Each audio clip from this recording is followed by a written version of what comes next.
এখন তো এমন এক যুগ এসেছে যে মা বাবা কষ্ট করে ছেলে মেয়েদেরকে পড়ালেখা করাই, বিভিন্ন ইউনিভার্সিটিতে পড়াই, তারা বড় বড় পোস্টে চাকরি করে মা বাবাকে শেষ সময়ে বৃদ্ধ অবস্থায় বৃদ্ধাশ্রমে পাঠায় দেয়।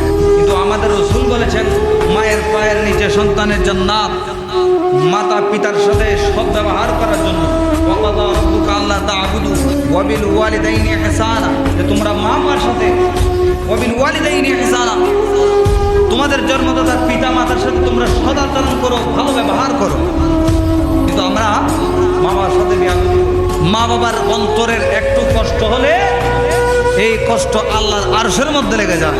কিন্তু এই যুগে দেখা যায় যে মা বাবা কষ্ট করে ছেলে মেয়েদেরকে বড় বড় দামি ইউনিভার্সিটির মধ্যে পড়ায়, বিদেশে পড়ালেখা করায়, শেষ বয়সে দেখা যায় পিতা যখন সন্তান যখন প্রতিষ্ঠিত হয়, মা বাবা বৃদ্ধাশ্রমে চলে যায়।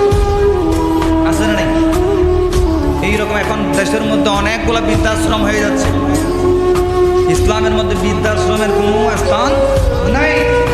এটা মা বাবাকে ছেলে মেয়েদের থেকে, পরিবার থেকে আলাদা করার একটা পন্থা। এটা আমাদের সমাজের, মুসলিম সমাজের মধ্যে এটা মানাই না।